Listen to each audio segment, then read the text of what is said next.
Hello YouTube, I'm Michael Morgan. This is Retro Reviews. Thanks for joining me today. Today I'm going to be reviewing my top 8 superhero movies of all time. So before I get into the review, let you know there will be spoilers ahead.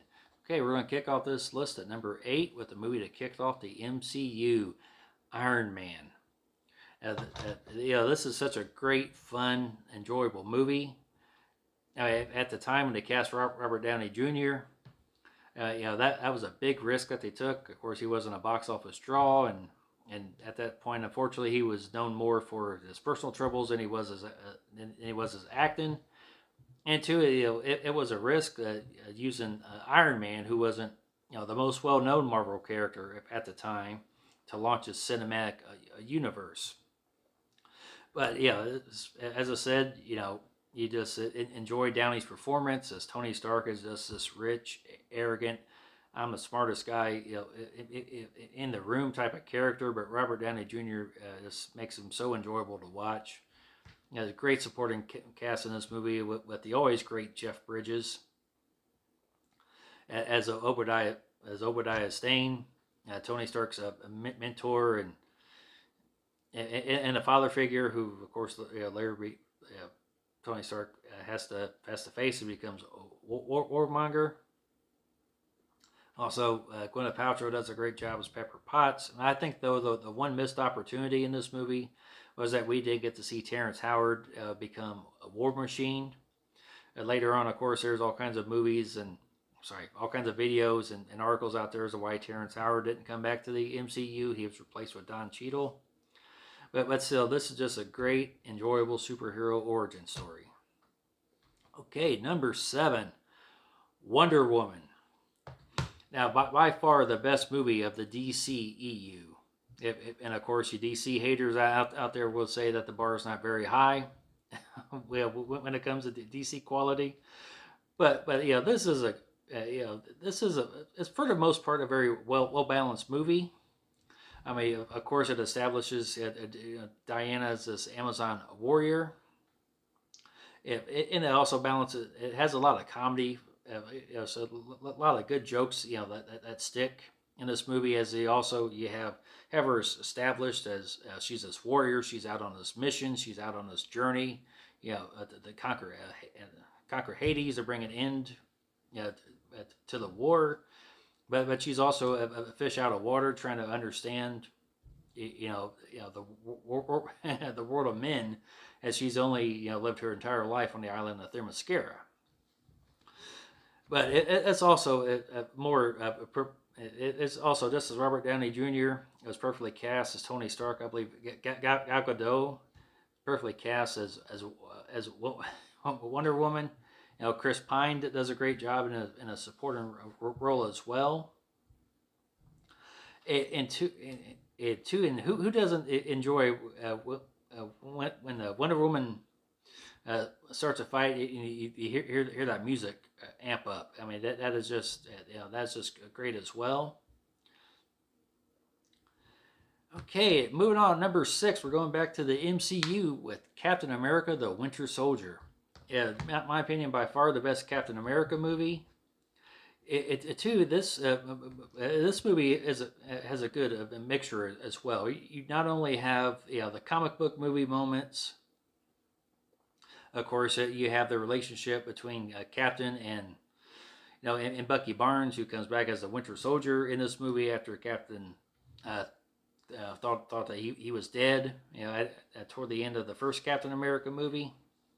And it also combines, not only the comic book elements, but it has a lot of, kind of, Jason Bourne-esque type of fight scenes as well. The fight choreography is great, and also this is mixed in with a '70s spy thriller, as as a Captain and Black Widow. They discover that Shield was corrupted by Hydra. So and they learn about Hydra's plan, and it's just a race of time to stop it. So it's a great thriller aspect as well. Okay, number 5, Spider-Man 2. which I believe is by far the best of the Sam Raimi Spider-Man trilogy, as it does play on this trilogy aspect, where of course you have first story introduces the hero, which the first Spider-Man movie was fantastic. I enjoy that as well, but for my money, when the Spider-Man 2, this goes into a darker territory. As you, of course, there's a scene where Peter Parker throws the Spider-Man suit in the trash. He gives up being Spider-Man just because of how it's affecting his life. But there's also, Alfred Molina is a compelling villain as Dr. Otto Octavius, who later becomes a Doc Ock. I mean, it's just a phenomenal performance by Alfred Molina, and just a phenomenal movie as well. Okay, we're moving on to number 4. Superman the movie. I remember the tagline to this movie is that you will believe a man could fly, and to me, maybe it's my nostalgia goggles. This movie came out in 1978. And it was just a phenomenal movie all the way around. The job that Christopher Reeve does playing Superman and Clark Kent. I mean, every actor who has tried since is compared to Christopher Reeve, and it's almost this. It shouldn't be it's not even a fair comparison. I mean, to Christopher Reeve is great. Margot Kidder, Gene Hackman as Lex Luthor, and to the John Williams score. How can you not love this movie? Of course, the special effects. This movie came out in 1978, so the special effects may look a little dated, but this is still just an enjoyable. It's just a great. This is a great movie. With Superman the movie. Okay, number 3, Batman, or some people may refer to it as Batman 1989.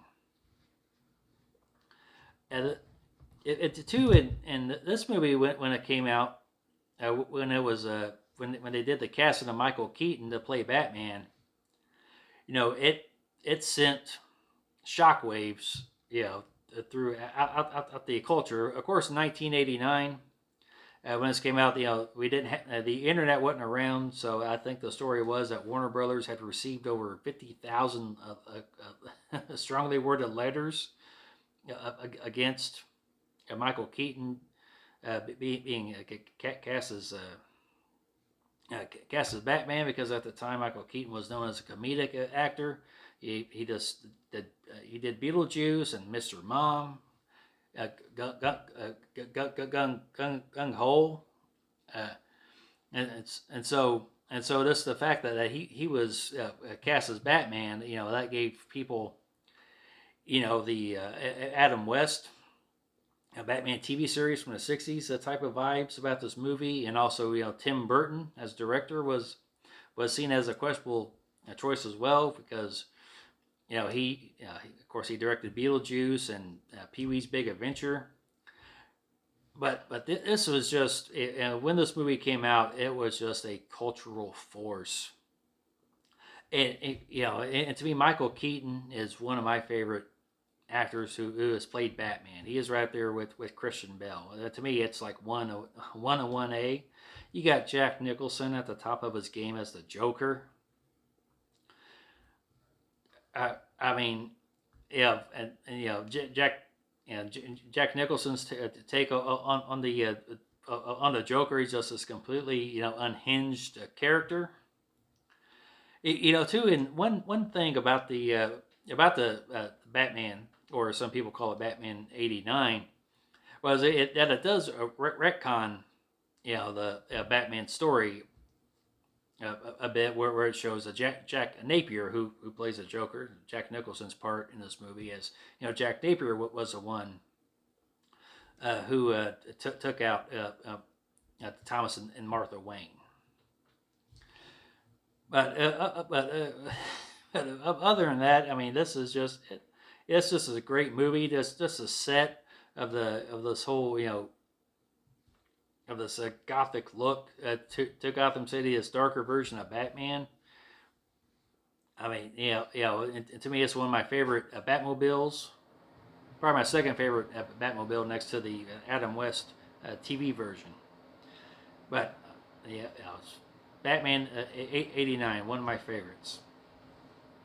Okay, now for the next two, I mean, it's also something else that was really close to come up with this list, and this may be a bit controversial.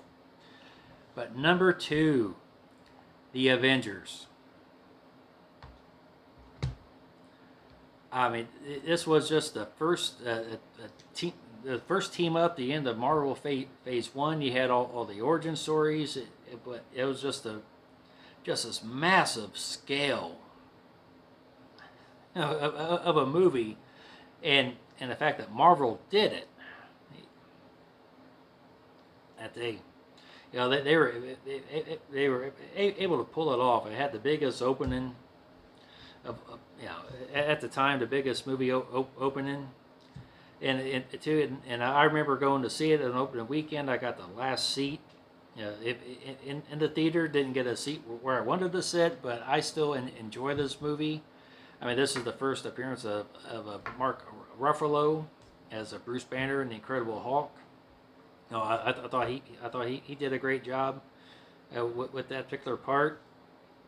It brings in of course Loki is the main villain, and also of course that end credit scene that sets up Thanos as being the big baddie behind it all. Okay, here we go. Number 1, The Dark Knight.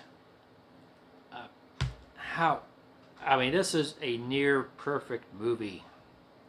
I mean, Heath Ledger's Joker. People thought that that nobody would ever be able to top Jack Nicholson's Joker, but Heath Ledger took it, and he went further with it than I believe anyone else could. Of course, Jared Leto's Joker in the Suicide Squad movie, that was a far cry from that. Wouldn't he be on the same planet as Heath Ledger's Joker? I mean, he just brings a real menace and a real terror to the part of the Joker. He's just this, it's not, he's just not a clown out for fun. I mean, this guy, he's a serious threat. And Christian Bale as Bruce Wayne. Once again, it's the middle part of the trilogy. That is, it's much darker. Of course, you have Gary Oldman, who is fantastic. This also introduces Aaron Eckhart as Two-Face. And which to me, if there was one flaw with this particular movie, was that once Aaron Eckhart became Two-Face, there wasn't a whole lot for him to do in the movie, and I thought he was killed off kind of quickly. But other than that, I mean, this is just a near, almost as perfect as a movie can be with The Dark Knight. Okay, if you enjoyed today's video, make sure that you like the video, share this video, make sure you subscribe to the channel. Thank you for watching. Goodbye.